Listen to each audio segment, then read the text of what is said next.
Hello, Brian McCarthy here from Bold&Break, and I'm delighted to be doing a Redshift materials tutorial today. This one should be a bit of fun.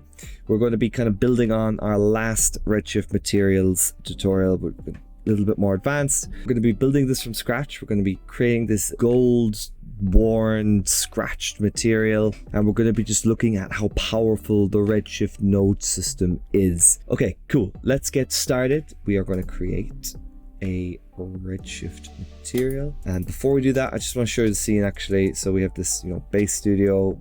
We have this dome light. It's using a studio HDR. So let's open up our material. Let's dock it here.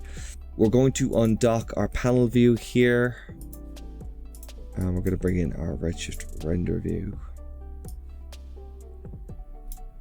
Cool. This is going to be kind of the base material that we're going to be layering things on, and we're going to go into preset, set it to gold.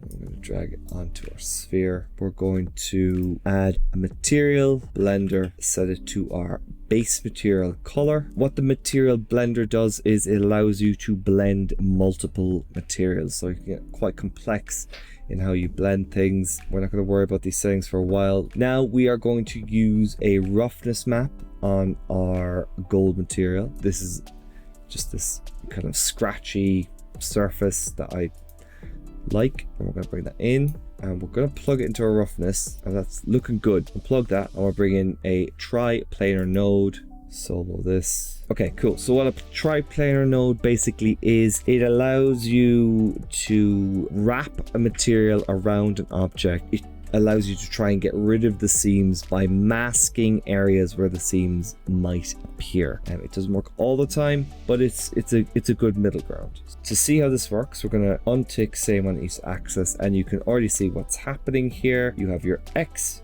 your Y, and your Z. If we bring our blend amount up to 1, you can see that it's blending each color on each axis into each other. If we bring up our blend curve, it sharpens those edges back up. So let's bring this down to 1, kind of see what's happening here. If we were to bring in our roughness material here, you want to plug it into each axis. Not all the time. Maybe you want different materials on different axes. That could be quite fun. And we don't necessarily need to be using the Triplaner node for the sphere, because we can just plug in another node called projection, UV projection, and we can set the projection type to ball or spherical, and we'd probably get the same result. So we're going to use that, and you can use a UV projection node with a Triplaner node and get some interesting results that way. We're going to unsolo Triplaner node, and we're going to bring back down our blend mode to maybe 0.4 and our curvature 2. Before we add anything else, we're going to right click on our sphere, go down to Redshift tags, Redshift object. Should know by now, we always use this Redshift tag. Cool trick you can do is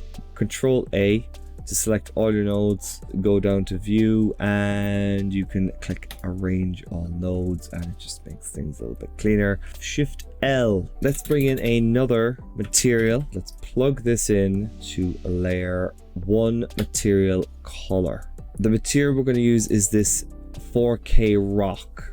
Bring in our normal, our roughness, and our AO, which is our ambient occlusion. Let's plug this into our color here, and nothing's going to happen just yet, but it will, don't worry. And for our AO, we're going to plug this into our diffuse weight. We're going to bring in our bump node, select our bump map, and change the height field to tangent space normal, and we are going to plug in this roughness into the roughness. Nothing is happening just yet. Let's select all our nodes, press Shift L to organize them. Nice. The reason nothing is happening is because in our material blender mode, you have this port called blend color. What that does is it allows you to pipe in a mask that will drive where this material blends with your gold material. We're going to copy this Triplaner node and mask, pipe this in to our blend color, and there you go. You can see what is happening here is this is driving the blending of these two materials, and you're getting this lovely scratched material. We can start optimizing things a little bit. We can bring our bump map height scale maybe up to 2, because you get those indents a bit better. We can have a look at other things like so.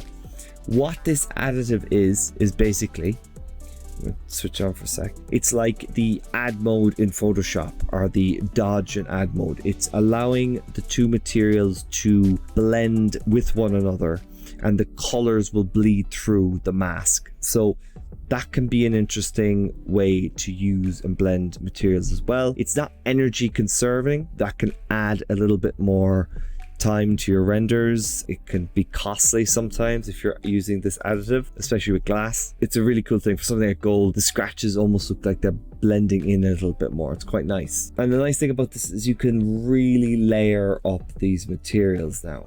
Let's bring in a displacement node, plug this into our displacement here.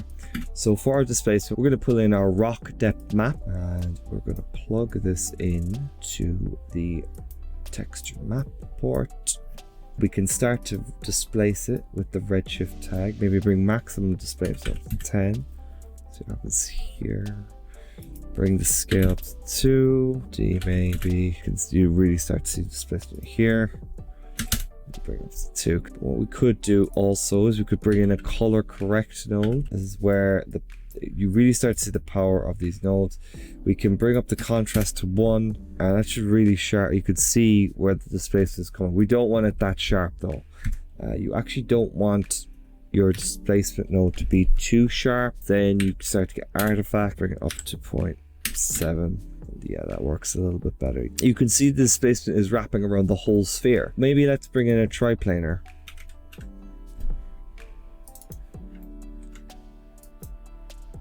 And bring that into our texture.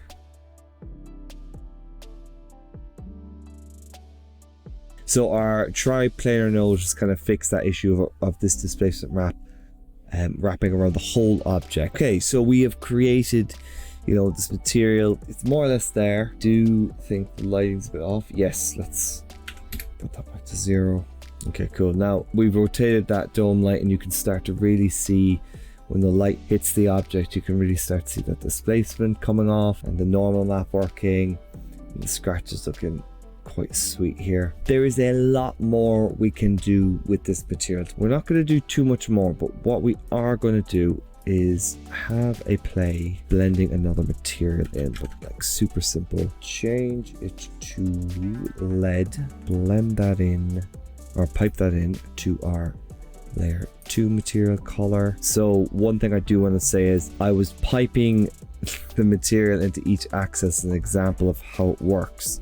You don't actually have to do it individually each time. You could just pipe this in to your X, for instance, and then same on each axis.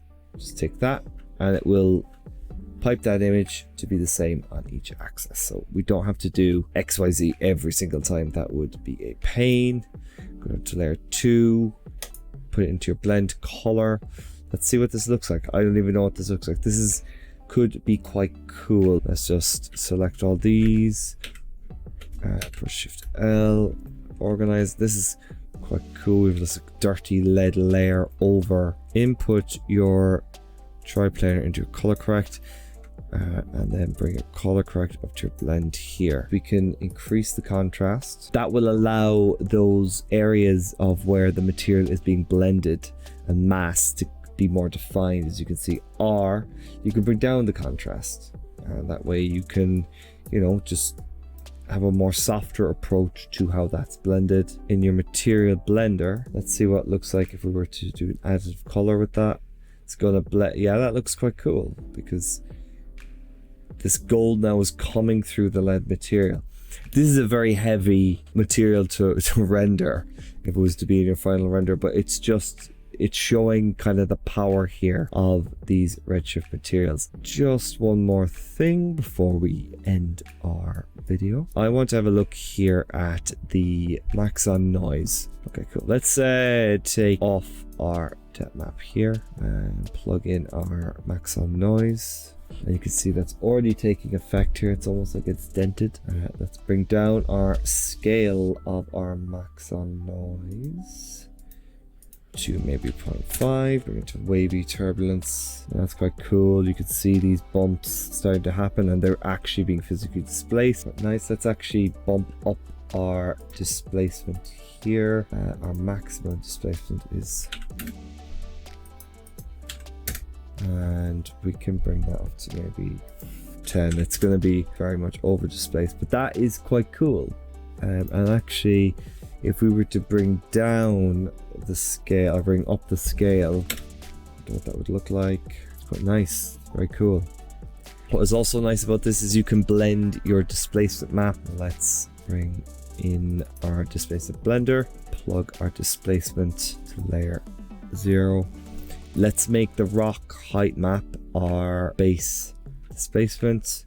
Let's copy this displacement, plug this in and to texture map, and let's make this our base and plug our displacement blender now into displacement. What it's doing is it's amalgamating both displacement nodes, and you can change the weight. So if we were to put the weight of our layer 0, which is 1 up to 0.5, it will give more priority to this displacement node. So there you have it. You can really see how quickly things can start to build and how you can build out these incredibly, what looks like complex, but once you get the hang of it, pretty straightforward and simple. You know, you're just layering stuff kind of like you would in Photoshop, but it's just in a 3D space. That's all it is. But it just takes a little bit of practice and getting used to this node system if you're not used to it.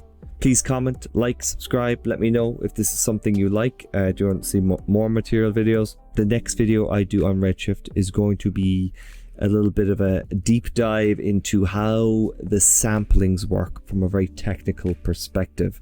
I've been kind of giving a general overview of how samples work, but there's a mathematical way to calculate your samples more efficiently. Thank you for watching and goodbye.